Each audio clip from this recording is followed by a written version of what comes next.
नमस्कार, मैं हूं आपके साथ हिमानी नैथानी। बीएसपी सांसद की बहू की संदिग्ध मौत के सिलसिले में पुलिस ने सांसद समेत परिवार के 3 सदस्यों को गिरफ्तार कर लिया है। पुलिस ने सांसद नरेश कश्यप, साथ ही साथ हिमांशी के पति सागर कश्यप और सांसद की पत्नी को गिरफ्तार कर दहेज हत्या के केस में गिरफ्तार कर लिया है। इससे पहले आपको बता दें कि पुलिस ने लड़की के चाचा की शिकायत पर सांसद समेत परिवार के 6 लोगों के खिलाफ दहेज हत्या का मामला दर्ज किया था।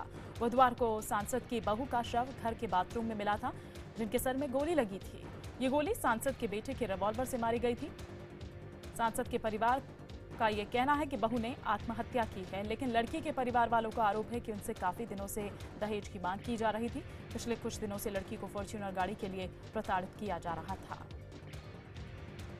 हालांकि गिरफ्तार होने से पहले बीएसपी सांसद कभी कोई विवाद, कभी कोई फसाद इस तरह का नहीं हुआ। दुर्भाग्यपूर्ण घटना है। मेरी बहू की मौत हुई है और इसका पुलिस जांच करेगी। मैं हीरालाल कश्यप को ये भी कहना चाहता हूँ मीडिया के माध्यम से कि मैं उनके साथ थाने में एफआईआर कराने के लिए तैयार हूँ जाने के लिए। उनको आशंका हो, मैं सीबीआई की मांग करने के लिए तैयार हूँ। जिस एजेंसी से भी उनकी संतुष्टि हो, एफआईआर कराएं, जांच कराएं। मैं हर जांच में पुलिस के हीरालाल कश्यप के साथ हूं।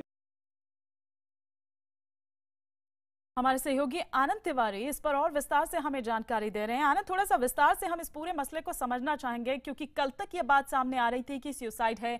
किस बिना पर तब कहा गया था कि ये सुसाइड है और किस बिना पर अब लगा? क्या पुलिस को कहीं ऐसा लगा कि कुछ फाउल प्ले है या कुछ इस तरह की चीजें सामने आई?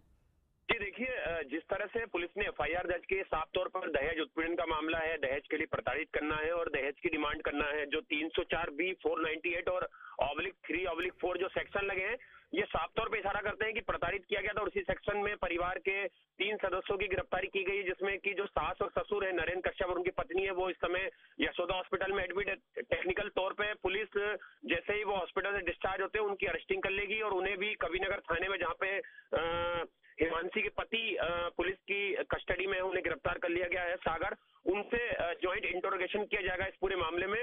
इस पूरे मामले में जो 32 बोर की जो रिवॉल्वर है जो घर से मिली है, उसकी बैलिस्टिक रिपोर्ट आने के बाद ये साफ हो पाएगा कि क्या उस पिस्टल से गोली चली है, उस पिस्टल से गोली मारी गई है, किस परिस्थितियों में ये मौत हुई है। ये तमाम चीजें फॉरेंसिक एक्सपर्ट जो है वो पूरे घर का मुआयना उन्होंने कर चुका है। क्राइम टीम जो थी वो वहां पे पहुंची थी बाथरूम में, जहां से डेड बॉडी मिली थी इनकी लड़की की। तो तमाम चीजें हैं। परिवार के आरोप है कि एसयूवी गाड़ी की डिमांड की जा रही थी, लगातार उसे हरासमेंट किया जा रहा था।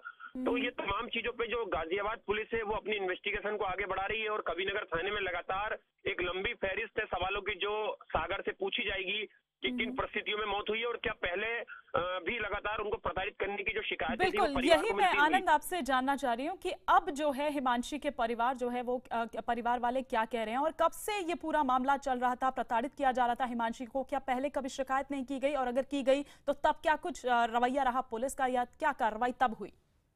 जी देखिए, जो हिमांशी के परिवार के लोग हैं, उनके चाचा ने ये पूरी शिकायत कराई है। उनके चाचा का साफ तौर पे कहना था कि लगातार डिमांड की जा रही थी एसयूवी गाड़ी की और उसको हरास किया जा रहा था। हमने शादी में काफी खर्चा किया है, काफी ज्वेलरी दी थी, उसके बावजूद भी एक रसूखदार परिवार से ताल्लुक रखने वाले लड़के या लड़के के परिवार वाले अगर इस तरह का रवैया अपनाते हैं तो जाहिर तौर पर ये बेहद ही शर्म की बात थी। परिवार का ये भी कहना था। अभी परिवार ने जो हिमांशी की डेड बॉडी है उसका पोस्टमार्टम करा के अपने साथ बदायूं परिवार पहुंच चुका है, ऐसा बताया जा रहा है। और वहां पर जो अंतिम संस्कार की प्रक्रिया है वो की जाएगी। परिवार के तमाम लोग सदमे में है। पुलिस इस एंगल पे भी इस पूरे मामले की जांच कर रही है कि कितनी बार दहेज की डिमांड की गई थी और क्या क्या डिमांड की गई थी। जो फोन कॉल है पुलिस ने, वो भी जो फोन है उनके पति का, वो पुलिस ने अपने कब्जे में ले लिया है।